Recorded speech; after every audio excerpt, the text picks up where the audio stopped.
Amal ini Pak. Kecil lagi ya Pak. Assalamualaikum warahmatullahi wabarakatuh. Waalaikumsalam.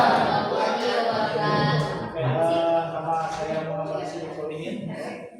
Saya akan Disingkat musibah. rencana tindak lanjut pembelajaran berbasis proyek. Mungkin di sini sudah pernah ikut Belum. belum. Sekarang saya jelaskan ya. Rencana tindak lanjut pembelajaran berbasis proyek.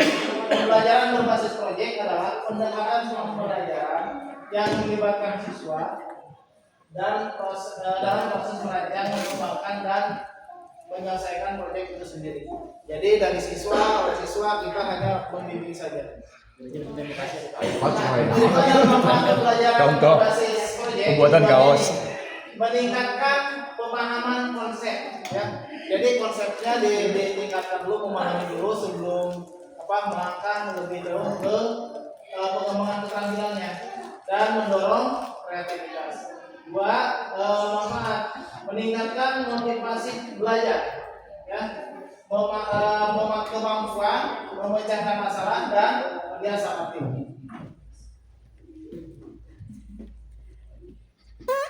Nah, ini penyusunan rencana tindak lanjut pembelajaran. Identifikasi proyek, menentukan topik, tema, dan tujuan proyek yang sesuai dengan kurikulum.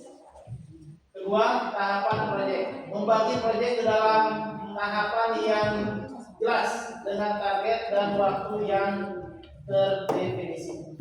Tiga, evaluasi. Menetapkan metode penilaian dan kriteria untuk menilai hasil proyek. Strategi pengelolaan proyek ada tiga, yaitu pengelolaan peran, membagi peran dan tanggung jawab kepada siswa untuk memastikan semua anggota terlibat. Yang selanjutnya pengelolaan waktu, menetapkan jadwal yang realistis dan membantu siswa untuk mengelola waktu mereka. Yang ketiga, sumber daya, menyediakan sumber daya yang dibutuhkan siswa untuk menyelesaikan proyek. Dalam hal ini kemarin juga pernah ya dalam P5 untuk kelas 12, jadi menentukan pembagiannya, mengelola waktunya, sumber daya apa yang akan dikelola. Saya kira dalam P5 ini sangat membantu dalam strategi pengelolaan. Enggak bisa aku. Nah, yang selanjutnya monitoring dan evaluasi proses pembelajaran. Yang ada dua ketiga, yang ke satu yaitu observasi, memantau secara berkala kemajuan siswa dalam menyelesaikan proyek. Yang kedua, evaluasi, meneliti hasil proyek dan memberikan umpan balik. Ini sebagai guru ya, yang guru pada siswa. Yang ketiga, dokumentasi, mencatat proses pembelajaran, kesulitan yang dihadapi, dan strategi yang digunakan. Nah, ini peran guru. Peran guru dalam pembelajaran berbasis proyek. Yang pertama tadi sudah disebutkan sebagai fasilitator. Yang kedua, motivator. Yang ketiga, evaluator. Fasilitator yaitu membimbing dan mendukung siswa dalam proses proyek. Yang selanjutnya, motivator yaitu meningkatkan motivasi dan minat belajar siswa melalui proyek yang menarik. Evaluator yaitu menilai proses dan hasil proyek untuk mengukur kesederhanaan pembelajaran. Selanjutnya, kolaborasi dengan pemangku kepentingan, dengan orang tua dan komunitas. Dengan orang tua, meminta dukungan orang tua untuk membantu siswa menyelesaikan proyek. Yang komunitasnya mengajak komunitas untuk berpartisipasi dalam proyek seperti pakar atau organisasi. Refleksi dalam langkah selanjutnya yaitu evaluasi, menilai keberhasilan proyek dan mengidentifikasi kekurangan. Terus inovasi, mencari cara untuk meningkatkan proses pembelajaran di masa depan. Yang selanjutnya pengembangan strategi baru dan meningkatkan kualitas proyek. Selesai ya. Ini untuk pembelajaran berbasis Kompetensi. proyek ya. Ada yang ditanyakan pada audiens? Contohnya. Ada yang bisa mencontohkan? Pak Liki, boleh? Pak Liki sudah ini, boleh ke depan Pak Liki? Aduh, nggak bisa.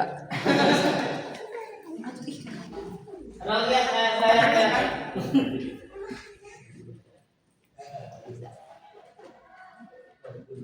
Apa Ben? Pak Benny boleh? Coba Pak, Oh, iya. masukkan ke dalam satu contoh misalnya Itu baru panjang, kurang mah pendek. Nah, Ada yang menjawab tenang aja. belum, belajar dulu. habis coba contohnya.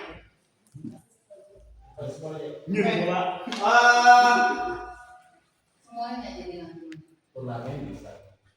Setuju. Oke, untuk dalam proses jika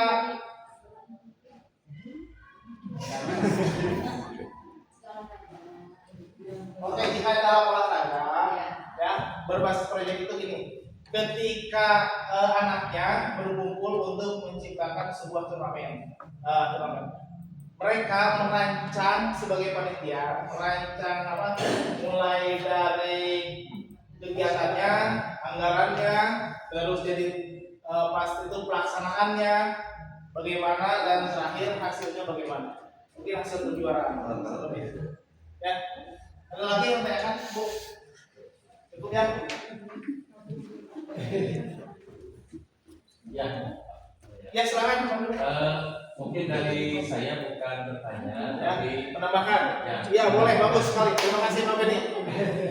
tadi apa yang disampaikan Pak Musiso mungkin sering dilakukan oleh kita di kelas, tapi yang disampaikan tadi adalah penguatannya bagi kita semua secara teori mengenai penerapan pembelajaran berbasis proyek. Menarik yang disampaikan tadi ya, contoh yang dicontohkan adalah turnamen yang dilaksanakan oleh Pak Musiso dan kolaborasi dari dengan Pak Liki. Jadi dimulai dari menentukan tujuan, kemudian perencanaan waktu, pengelolaan, dan tentunya ada evaluasi ya.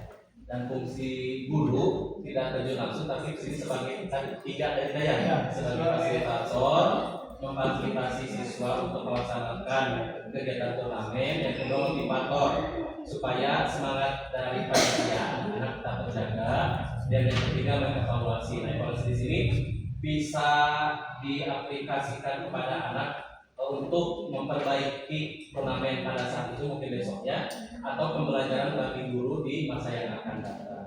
Ya, terima kasih. Assalamualaikum warahmatullahi wabarakatuh. Terima kasih Pak Benny. Ya. Saya kira cukup pengertian. Oke. Kalau begitu hari ini cukup ya penjelasan dari saya tentang pembelajaran berbasis proyek. Mohon maaf kalau ada kekurangan. Terima kasih. Assalamualaikum warahmatullahi wabarakatuh. Waalaikumsalam warahmatullahi wabarakatuh. Nah, ini